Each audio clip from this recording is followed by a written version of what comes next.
I think of caponata as Sicily on a plate because it uses indigenous ingredients that come from Sicily, like eggplant, like zucchini. Here we have already chopped up red bell peppers. We've got some onions.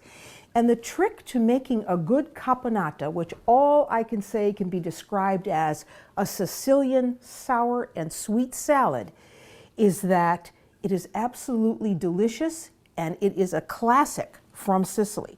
Now the trick to making a really good caponata, and I'm telling you that there are many, many versions of this recipe. You could walk throughout Sicily knocking on doors in Palermo and they'll tell you this is the way I make caponata. Or you could go somewhere else, Marsala, and they'll say, no, this is the way you make caponata. The point is that whatever you do, you have to cook every vegetable separately. So we have some olive oil in our saute pan, and I'm going to add the zucchini. And the other reason that you cook these separately, besides wanting to retain the individual characteristic flavor of the vegetables, is that all of these vegetables are going to cook at different rates. And we want to cook this until it softens.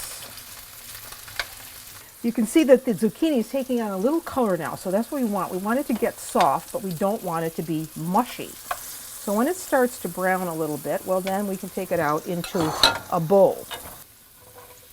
And we want to do the same thing to this. We want this to take on a little color, be softer, but not mushy.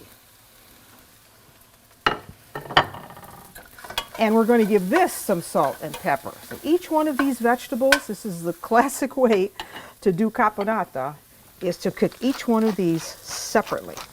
So there's pepper. We're going to need a little more olive oil for this. As you can see, that just took it right out of the pan. Let's check the melanzane, see how it's doing. All right, so you see how it has shrunk down, and now we can add that to the zucchini. And the next thing we're going to cook are the onions. So we have to add a little bit more olive oil to the pan here. And now the onions go in.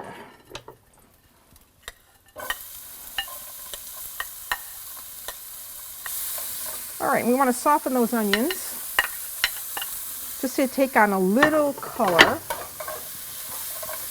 I did get a few specks of red pepper in there, but hey, I'm only human. That all goes in. And I'll tell you a little secret about caponata. Cocoa really finishes off a caponata. So there are many, many ways to do it. Yes, they're soft. They get added to the bowl. So 2 anchovies go right there. And with that, here's another product from Sicily, used a lot of times in lots of recipes, not just caponata, but capers. And capers are those little unopened flower buds that grow in crags and rocks in the Mediterranean.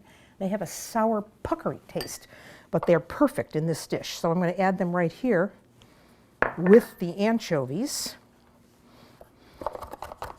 Okay, that's good enough. It smells great. So now this goes in the oil. Now we want just a little olive oil in the pan again, and we're going to add this combination of the anchovies and the capers. And really press on it with your spoon. You really want that to kind of melt down right into the oil. I wish you were here to smell this. Okay, that's looking good. Now that we've got that, we're going to lower the heat really down low. Take all of our vegetables and put them right back in here.